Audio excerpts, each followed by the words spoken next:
느헤미야 요걸 가지고 설교를 했었는데요. 그때는 느헤미야를 설교할 계획이 없었어서 설교를 했었는데 이 4장을 빼먹을 수가 없기 때문에 오늘 내용 좀 반복되는 것들을 양해해 주시고 또 다시 한번 마음에 새기시면서 말씀을 들으시기를 부탁드리겠습니다. 지난주에 2장 했는데 왜 오늘 4장인가요? 라고 물으신다면 지난주에 오후 예배 때 3장을 했습니다. 그래서 이제 중간에 이제 연결이 안 되는 것 같잖아요. 그럼 이제 오늘 이제 댁에 돌아가셔서 지난주 오후 예배 영상을 한번 보시면 되겠고요. 그리고 제가 3장을 설교하면서 말씀을 드렸지만 3장이 중간에 빠진다 하더라도 2장부터 4장 넘어가는데 자연스럽기 때문에 이해하시는 데는 크게 문제되지 않을 것 같습니다. 이제 유다가 이 느헤미야를 중심으로요, 느헤미야가 1장에서 이 예루살렘에 대한 소식을 듣고 애통하며 기도했습니다. 그랬을 때 하나님이 응답하셔서 술관원이 되게 하셨고 2장에서 그 과정을 통해서 이 왕이 그의 얼굴에 근심을 보고서 묻고 무엇을 해주겠느냐라고 했을 때 기도하고 제가 이 예루살렘에 가서 이 땅의 성벽을 재건할 수 있도록 총독으로 보내주십시오 라고 이제 이런 일들의 과정이 이루어지면서 2장에서 이 느헤미야가 이 성벽, 그러니까 예루살렘으로 돌아가게 됩니다. 그리고 나서 3장에서는 이 구간을 나눠서 어떤 사람들이 어떤 성벽을 재건했고 이런 큰 그림이 기록이 되어 있고요. 오늘 말씀에서는 실제로 이 성벽 재건을 하는 과정 가운데 이 성벽 재건을 싫어하던 이 산발락과 도비야 또한 그의 세력들이 이 느헤미야와 이 유대인들을 겁박하고 또한 조롱하는 이런 상황 속에서 느헤미야가 정말 이 실패감 또 낙담한 우리 이 유대인들을 대상으로 그들의 마음을 다시 일으키고 또한 기도하고 또한 이들을 독려하여서 다시금 이 성벽 재건을 또 박차를 가해 가지고 결국에는 완성시키는 장면이 오늘 말씀에 기록이 되어 있습니다. 그래서 이 느헤미야를 통해서 오늘 말씀을 통해서요, 우리가 영적으로 성장하고 다시 회복되고 재건되고 하나님과 더욱더 친밀해질 때 우리 삶 가운데 다가오는 사단의 공격과 또한 우리를 힘들게 하는 핍박 이런 것들이 다가올 때 어떻게 대처했는지 느헤미야를 통해서 함께 살펴보고자 합니다. 여러분, 느헤미야는요 이런 대적들의 강한 압박, 위협, 조롱 가운데 크게 세 가지로 대처하는 것을 볼 수가 있습니다. 첫 번째는 기도를 했고요, 두 번째는 실제적인 방비를 했고요, 이 세 번째는 하나님이 그동안 우리에게 어떤 일들을 하셨는지 깨닫게 함으로 그들의 마음의 회복을 일으키는 작업을 합니다. 첫 번째는 기도인데요, 느헤미야는 말씀은 살펴볼수록 이 기도와 떨어질 수 없는 사람이라는 것이 너무 여실하게 드러납니다. 사실은 우리 그리스도인의 삶이야말로 이 기도와 떨어질 수 없는 존재라는 것을 이 느헤미야를 통해서 명확하게 말씀하고 계신 것입니다. 1장에서도 보면요, 예루살렘 성이 허물어져 있고 이 유대인들이 진짜 궁핍한 생활을 하고 있는 것을 들었을 때 이 애통해하면서 금식하며 기도하는 이 느헤미야를 발견할 수 있었습니다. 그리고 그 금식하며 기도하는 시간들이 결국의 응답을 통해서 술관원이 되고 또 왕에게 이야기하는 과정 속에서 왕이 네가 나에게 무엇을 원하느냐라고 물었는데 그 순간에 또 하나님께 묵도하는 장면이 기록이 되어 있고요, 또 오늘 말씀 이전에서도 이 도비야와 산발랏이 공격했을 때 또한 위협했을 때 이 5절과 4절 말씀에 보면 우리 하나님이여 들으시옵소서 라고 하면서 하나님께 기도하는 장면이 기록이 되어 있습니다. 또한 오늘 말씀 9절에도 보면 우리가 우리 하나님께 기도하며 그들로 말미암아 파수꾼을 두어 주야로 방비하는데 라고 기록이 되어 있습니다. 그러니까 어떤 일이 생길 때마다 느헤미야는요 기도를 했다는 것입니다. 그런데 이렇게 기도했다라고 얘기하면 이제 교회에서 늘 듣는 말이잖아요. 힘들면 기도하십시오, 말씀 읽으십시오, 사랑하십시오. 너무 단골 멘트이기 때문에 당연한 것 아니냐라고 물을 수 있습니다. 그런데 우리가 교회에서 모임을 하면 기도로 시작하고 기도로 마치고 이런 기도가 어떻게 보면 의례적이기 때문에 또 당연히 기도해야 된다고 생각하니까요, 익숙하고 당연하다고 여겨지긴 하지만 느헤미야를 살펴보면 느헤미야가요, 이 순간순간마다 기도하고 또한 위급한 상황에서 기도하는 모습을 통해서 이 사람이 얼마나 기도 가운데 연결되어 있고 천착되어 있는 사람인지를 명확하게 알 수 있다는 것입니다. 왜냐하면 여러분, 우리가 위급하고 당황스러운 순간이 오면요, 본색이 드러나거든요. 본능이 나타나거든요. 그래서 이 절박한 상황이 오면 내가 평소에 이런 말하고 저런 말하고 이게 우리 삶에 나타나는 것이 아니라 내 마음에 진짜로 원하는 것들이 툭 튀어나오게 된다는 것입니다. 그래서 집에 불나면 가장 소중한 것을 먼저 챙기잖아요. 그렇죠? 그래서 뭐 자식을 깨워서 나온다든지 또 가족 사람들을 깨운다든지, 이 가장 그게 중요하니까 그렇게 여기는 거죠. 또 사람은 다 구했다. 그럼 이제 그 다음부터 정말 중요한 물건을 챙기는 것입니다. 뭐 컴퓨터가 될 수도 있겠고, 귀중품이 될 수도 있겠고, 가장 아끼는 옷이 될 수도 있겠고, 가방이 될 수도 있겠지만, 어쨌든 가장 중요하다고 여기는 것을 가장 위급한 순간에 챙기는 것이 인간의 본능이라는 거죠. 그렇기 때문에 우리가 인생을 살다 보면 위급한 순간이 다가오면요, 그때 내가 어떻게 반응하는지가 진짜 내가 반응하는 것, 진짜 내가 무엇이 중요하다고 여기는지가 그때 비로소 드러난다라는 것입니다. 느헤미야는요, 그런 상황 속에서 매번 기도했다는 겁니다. 왕이 물었죠. 네가 무엇을 원하느냐? 그 짧은 찰나의 순간, 지체하면 안 될 것 같은 그 순간에요, 하늘의 하나님께 묵도하고 기도했다는 겁니다. 중요한 순간에 기도했다는 거예요. 오늘도 대적들이 공격하는데 바로 기도하죠. 하나님 도와주시옵소서. 2번이나 기도합니다. 이스라엘 상황을 들었을 때 안타깝다, 애통해, 그 정말 슬픔 가운데 애통해하면서 가장 먼저 뭐 했냐면 금식하고 기도했다는 겁니다. 느헤미야의 우선순위는 기도였다는 것이죠. 근데 우리가 이제 어떤 인생 속에서 중요한 혹은 어려움을 겪게 되면요, 기도가 툭 튀어나오지 않는 경우가 많다라는 것입니다. 하나님 원하시는 건 뭐냐? 그 위급하고 중요한 순간에 기도가 튀어나오기를 원한다는 거예요. 그 순간에 네가 나를 의지했으면 좋겠다라고 말씀하시는 것이죠.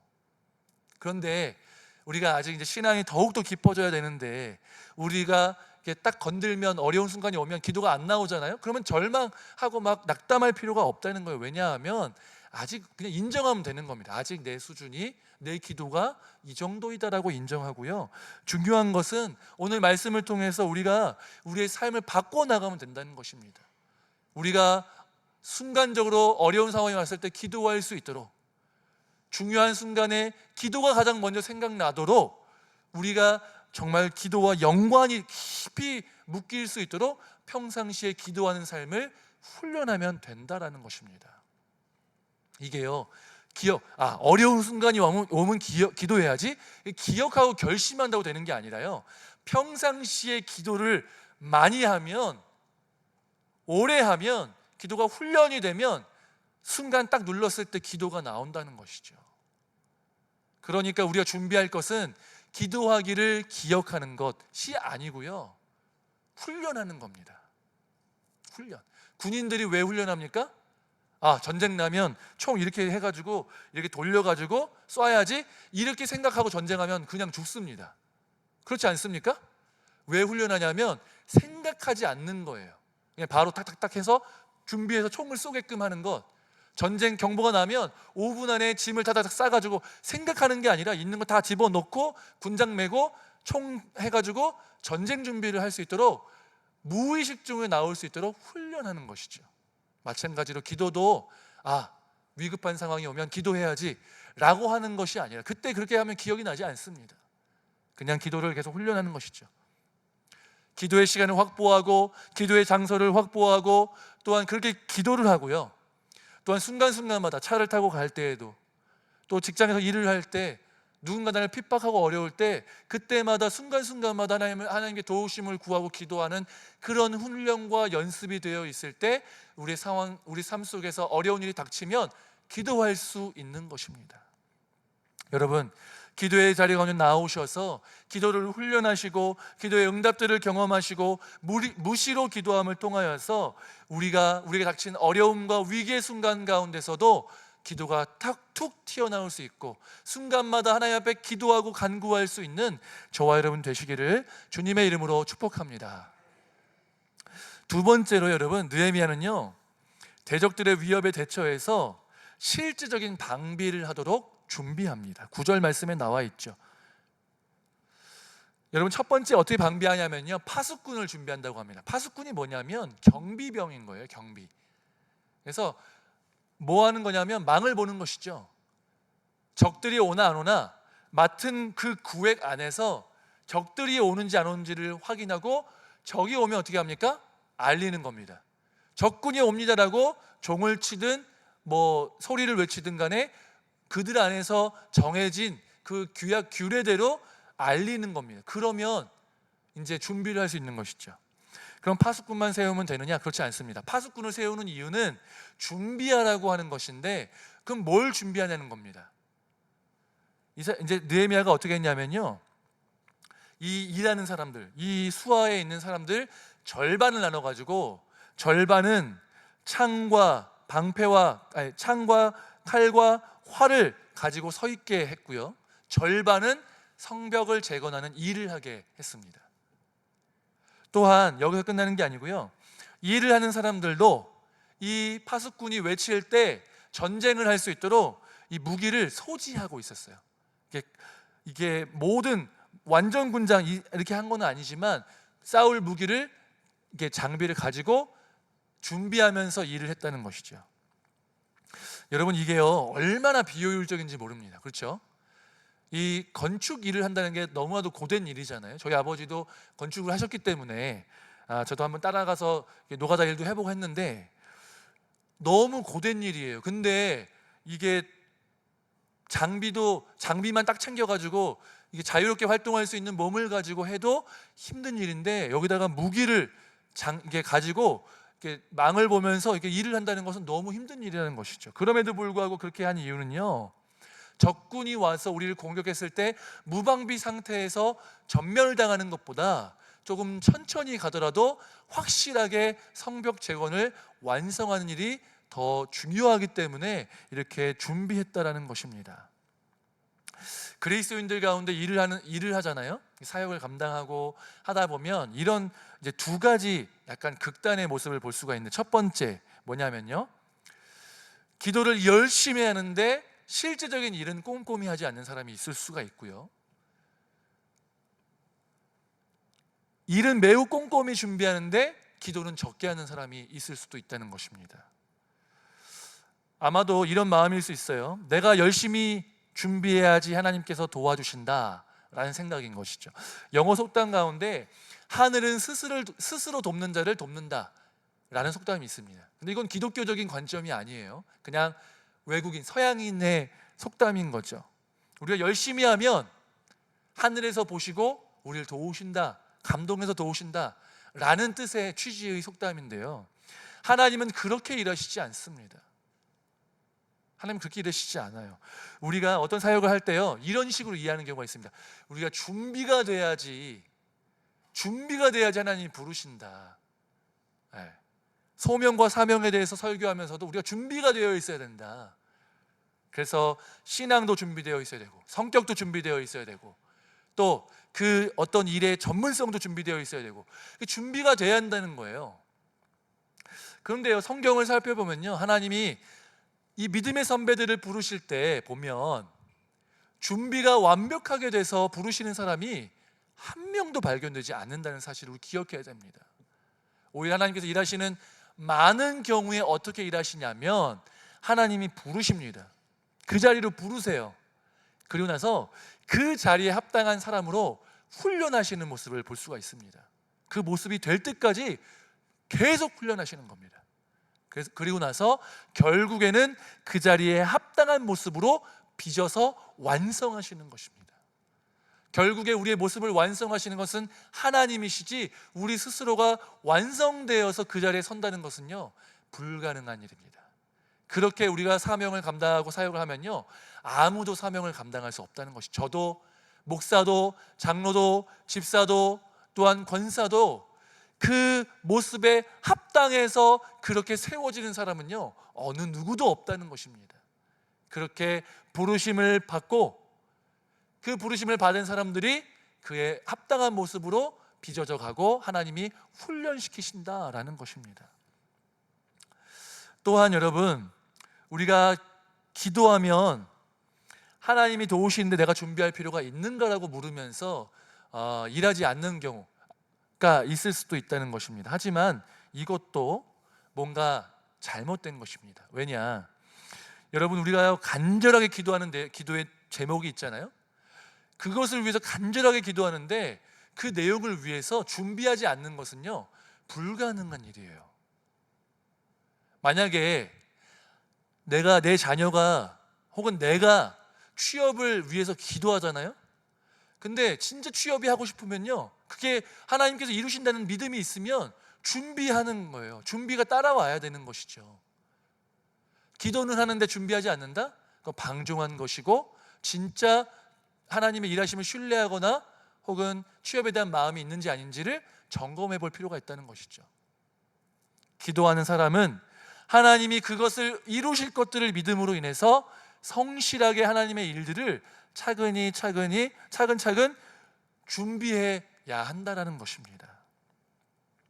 근데 여러분, 이것은 또 우리가 살펴볼 것은 무엇이냐면, 지금 사단의 공격, 이 산발락과 도비아가 공격을 하고 위협하고 있잖아요. 거기에 대해서 대비하는 것이죠. 그렇다면 우리를 공격하는 자는 누굽니까? 사단입니다. 사단이 우리를 은혜 받지 못하도록 하고 우리를 무너지도록 공격하는데, 사단은 집요하고 똑똑해서요, 우리가 강한 부분을 공격하지 않습니다. 약한 부분을 집요하게 물고 넘어지는 것이죠. 우리가 약한 부분이 있다면, 돈이 약하다면 돈으로, 성이 약하다면 성으로, 또한 어떤 부분이 약하다면 거기를 집요하게 물고 늘어질 것입니다. 그런데 내가 그러한 사단의 공격에 방비하고 넘어지지 않겠다고 결심하고 기도하면서 자꾸만 유혹의 자리 가운데 나를 두는 것은요, 그것은 어불성설이라는 거죠. 내가 돈의 자리에 취약한데 자꾸만 그런 유혹이 있는 자리 가운데로 나아가서는 안 된다는 것이고요, 내가 성에 약한데 그런 자리 가운데 나를 두면서 하나님이 지켜주시겠지라고 하는 것은요, 사실은 진짜 승리하길 원하는 것이 아니라 하나님께 기도한다고 얘기하면서 이 죄의 유혹 가운데, 죄에 넘어가면 달콤하니까 그거를 누리고 그것을 그냥 맛보고 하나님이 지키실 것이라는 것으로 합리화하고, 이번에 넘어졌네, 어쩔 수 없지, 아쉽다, 이렇게 그냥 자기를 합리화하고 포장하면서 하나님 내 죄를 사해 주시는 것들을 기만하는 행위가 될 수 있다는 것입니다. 그렇기 때문에 우리가 실제적인 방비를 한다는 것은 사단이 우리를 공격하는 그 유혹의 자리 가운데 나아가지 않고, 유혹은 이기는 것이 아니라 피하는 것이다 라는 것입니다. 죄의 유혹을 이기려고 그 자리 가운데서 버티는 것이 아니라, 죄의 유혹이 있을 만한 곳은 내가 그냥 피해야 된다라는 것을 기억하시고, 우리가 유혹의 자리를 피하고 성령의 충만을 구하고 나 자신을 계속적으로 은혜의 자리 가운데 들여서 사단의 공격에 넘어가지 않고 하나님의 은혜 가운데 살아가실 수 있는 저와 여러분 되시기를 주님의 이름으로 축복합니다. 이렇게 느헤미야가요, 기도로 준비했고 구체적인 방비를 함을 통해서 이 전쟁, 또한 우리를 공격하는 사단의 세력 가운데서 대비하고 이겨내게 했는데요, 근데 이게 아는 것만으로는 충분하지 않다는 것입니다. 여러분, 아는 것이랑 사는 것은 달라요. 그렇죠? 여러분, 어떻게 건강하게 사는지 아십니까? 아실 거예요. 제가 알려드릴게요. 건강해지기 위해서는 밥을 잘 먹고 운동을 하시고요, 잠을 충분히 주무시고 스트레스 받지 마시고 술, 담배를 안 하시면 됩니다. 여러분, 이 정도 다 알고 계시죠? 근데 여러분, 왜 건강하신 분, 건강한 이거 다 알지만 우리가 수시로 병원을 가는 이유는 우리가 이대로 살지 않기 때문이고, 또한 이제 이대로 살아도 우리가 이제 인생의 이제 노화에 따라서 어쩔 수 없이 가는 부분이 있다라는 것이죠. 그러니까 여러분, 우리가요, 아는 것이 내가 마치 알면 그게 내 것인 것 마냥 착각할 때가 있다는 거예요. 근데 여러분, 아는 거랑 삶으로 사라지는 거랑은요 다르다는 것입니다. 그래서 여러분, 느헤미야는요 세 번째 요소로 뭘 했냐면요, 지금 기도하고 또 준비도 시켰는데 문제는 뭐냐면 이 유다 사람들이요 마음이 낙심된 거예요. 너무 두려운 거예요. 막 전쟁 일으킨다고 하고 공격하려고 하고 위협하니까요, 이 사람들이 겁이 나가지고 10번이나 느헤미야를 찾아와가지고 야, 이거 그만해야 된다, 우리 너무 두렵다, 막 이렇게 하는 겁니다. 그렇기 때문에 느헤미야는 무엇을 행하냐면, 이 낙담한 사람들에게 하나님께서 어떤 분이신지를 상기시키고, 그동안 우리에게 어떤 일들을 행하셨으며 앞으로 어떤 일을 행하실지를 기대하게끔 만들었다라는 것입니다. 동기부여를 한 것이죠. 사람은 마음에서 이 동기가 일어나야 그 일들을 능히 할 수 있는 존재들이거든요. 그렇기 때문에 이 느헤미야는 하나님의 일하심을 통해서 그들의 마음을 회복하는 일들을 행했다는 것입니다. 여러분, 사단은요 우리와 하나님과의 관계가 회복되는 것을 제일 싫어합니다. 그래서요 우리의 마음을 낙담케 하고, 우리가 지금 여기서는 이 성벽 재건하는 일을 제일 싫어해서 방해했잖아요. 우리는요 우리의 신앙이 더욱더 깊어지고 하나님을 더욱더 사랑하고 은혜의 자리 가운데 나아가고 기도하고 말씀에 천착하는 일들을 하는 것을요 사단이 혐오합니다. 그래서 사단이 계속 공격하는 거죠. 공격하고 유혹하고 우리를 잠들게 하고 다른 것에 눈 돌리게 하는 일들을 사단이 계속적으로 우리에게 한다는 것입니다. 근데 여러분, 이러한 사단의 유혹 혹은 두렵게 하는 핍박, 이런 것에 있어서 우리가 무엇을 기억해야 하냐면, 그런 유혹이 올 때, 그런 공격이 올 때 나와 함께 계신 이 하나님이 얼마나 크신 분인지를 기억해야 됩니다. 하나님이 우리에게 절기를 주시잖아요. 또 세례를 주시잖아요. 성찬을 주시잖아요. 이거 왜 주는 건지 아십니까? 이거 주시는 이유는요 결국은 우리로 하여금 기억하라는 거예요. 우리가 자꾸만 까먹는 존재, 잊는 존재, 망각의 존재이기 때문에 자꾸만 기억하라는 겁니다. 매년마다 부활절을 지키고 성탄절을 지키고 일주일마다 주일날 와서 예배드리고 하는 이유가 무엇이냐면, 이렇게 주기적으로 상기하고 기억하지 않으면 우리는 자꾸만 하나님의 일하심을 까먹고 하나님이 내게 무슨 일을 했는지 까먹고, 그러다 보면 믿음이 멀어지고 하나님보다 당장 눈앞에 있는 대적들에게 굴복할 수밖에 없는 존재이기 때문에 주기적으로 은혜 받고 주기적으로 기억하고 주기적으로 하나님을 생각함을 통하여서 우리와 함께 하신 하나님이 얼마나 귀한 분이고 나를 얼마나 사랑하시고 얼마나 능력 있는 분인지를 자꾸만 마음에 새겨서 그 마음 때문에 하나님 앞에 나아가기를 힘쓰기를 바라셔서 우리에게 자꾸만 상기시키시는 것입니다. 여러분, 우리가 영적으로 회복되고 공동체가 하나님의 언약 백성으로 회복되는 일은요 너무나도 복된 일입니다. 이 일을 하나님께서 원하시고 계십니다. 하나님께서 이 일을 우리 가운데 시작하셨고 결국에 예수 그리스도의 마지막 날까지 완성시키실 것입니다. 그래서 이 일들을 하실 텐데, 이러한 일들을 하는 하나님께서 결국에 하시겠다고 작정하셨고, 이 일을 행하신 하나님이 이 일을 방해하는 사단보다 훨씬 더 능력 있는 분이시기에 우리가 두려워하지 않고 또 염려하지 않고 유혹에 빠지지 않고 그 하나님을 신뢰하여서 끝까지 하나님과 동행하여서 우리의 신앙이 더욱더 깊어지고 회복하는 일에 더욱더 힘쓰시기를 주님의 이름으로 축복합니다. 여러분, 이 말씀을 우리 삶 가운데 비추어 보아야 합니다. 우리가 각자의 삶이 다르죠. 연령이 다르고 성별이 다르고 삶의 터전이 다르고 직장이 다르고 모든 것이 다르기 때문에 적용점이 다를 수 있습니다. 하지만 본질은 같습니다. 하나님은 이 무너져 있던 이스라엘 공동체를 회복하는 과정 가운데 예루살렘 성벽 재건을 느헤미야를 통해서 이루고 계시는데, 마찬가지로 우리 안에 이 무너져 있는 영역, 아직은 완벽하게 성장하지 않은 영역이 있다면 하나님께서 그 부분을 재건하시고 그 부분을 더욱더 굳건하게 하셔서 우리를 믿음의 사람, 성령의 사람, 정말 세상이 감당치 못할 믿음의 사람으로 만들기를 원하시고 계시다는 것입니다. 여러분, 하나님은 이런 회복의 과정 가운데 놀라운 은혜를 부어주시고 기대를 주시는데요, 문제는 지금 살펴보았던 것처럼 사단이요 반드시 위협하고 유혹한다는 것입니다.